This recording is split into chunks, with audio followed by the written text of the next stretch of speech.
जाता। आप खुद को सनातनी कहते हैं, अभी भी कुरान में मौजूद है सनातन धर्म, मैं उसे मानता हूँ। कुरान में ऑर्गन डोनेशन के लिए क्या कुरान से आपने दलील निकाली? ये लाउड स्पीकर पर अजान को मना करते थे या नमाज को मना करते थे, आज उनके अपने यहाँ लाउड स्पीकर के ऊपर अजान होती है। देखती आंखों सुनते कानों को, अशरफ अली बस्तवी का आदाब। मैं इस वक्त प्रेस क्लब ऑफ इंडिया में हूँ, मेरे साथ अल्लामा तारिक अब्दुल्ला साहब हैं। आज यहाँ पर एक बहुत बड़ा ऐलान किया इन्होंने, आने वाली 25 तारीख को 400 से जायद लोग जो है ऑर्गन डोनेशन करेंगे। आज की इस प्रेस कॉन्फ्रेंस में कई बातें हुई हैं। 36 साल इस ऑर्गेनाइजेशन को हो गए, वर्क फाउंडेशन को, 36 NGOs को यहाँ पर जो है 25 तारीख को ऑनर किया जाएगा। कई बातें हुई हैं, खास तौर से मैं बात करूँगा ऑर्गन डोनेशन के हवाले से। डॉक्टर साहब मुझे बताइए कि बड़ा अहम काम है और बड़ा ज़रूरी भी है और बड़ा कंट्रोवर्शियल भी मुसलमानों के दरमियान रहा है। 400 लोगों को यहाँ तक तैयार करके लाना ज़हनी तौर पर कि अपना ऑर्गन डोनेट करेंगे, ये अमल कैसे मुकम्मल किया आपने? देखिए, अचानक तो मुमकिन नहीं होता, और अचानक तो अगर मैं कोई ऐसी बात कह दूं, एक आदमी तन्हा कह दे तो उसकी आवाज़ को दबा दिया जाता है और कहीं पहुंचती नहीं। लेकिन हम दूसरे और बहुत से अच्छे काम करते करते बढ़ते रहे, और सिर्फ हमारे जितने कार्यकर्ता या वर्कर्स हैं वही नहीं, बल्कि सपोर्ट करने वाली बहुत बड़ी तादाद में जब लोग हैं, तो फिर अब हम इस स्टेज के ऊपर आए हैं कि हम उन चीज़ों को तोड़ सकें या उन शक्ल से निकल सकें, उन जंजीरों से निकल सकें कि जहां पर जिनसे इनको भी निकलना है। ये ब्लड डोनेशन को मना, ये तस्वीर को मना करते थे, पिक्चर को, आज वही लोग पिक्चर जो है वो उनके सारे अपने ऑर्गन्स के अंदर हुआ करती है। ये लाउड स्पीकर पर अजान को मना करते थे या नमाज को मना करते थे, आज उनके अपने यहाँ लाउड स्पीकर के ऊपर अजान होती है। ये ब्लड डोनेशन को मना करते थे, आज ब्लड डोनेशन जो है वो जायज हो गया।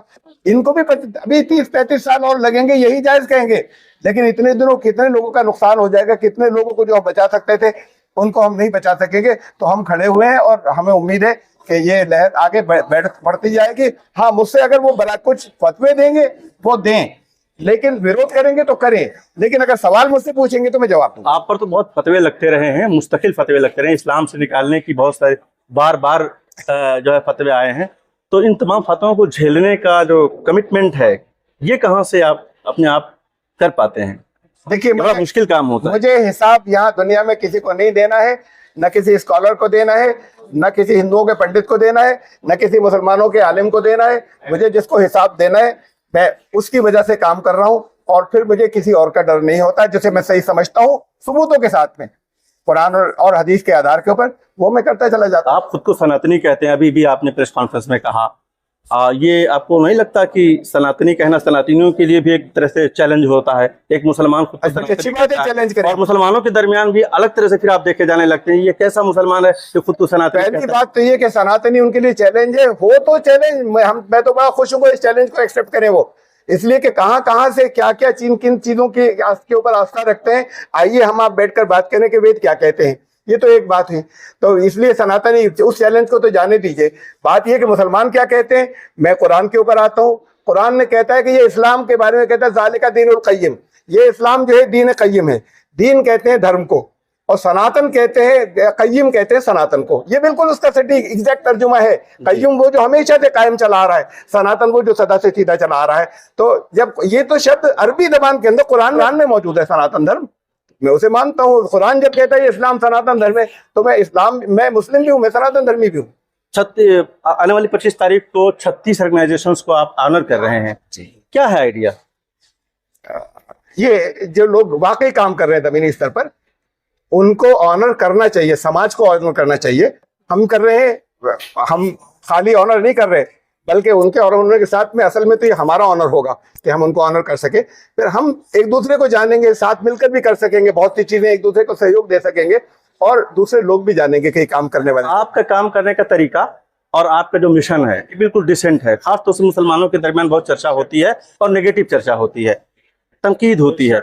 इन तमाम तनकीदों के दरमियान खुद को बाकी रखना, और न सिर्फ बाकी रखना बल्कि आगे बढ़ते रहना, ये जो चीज़ है, इसको करने में क्या दुश्वारियां पेश आ रही हैं? देखिए, तनकीद करना बड़ा आसान है, करने तनकीद, मुझसे कोई पूछे तो जवाब दूंगा। जब मुझसे जवाब नहीं देते हो, कहीं तनकीद करते हैं तो कर लें।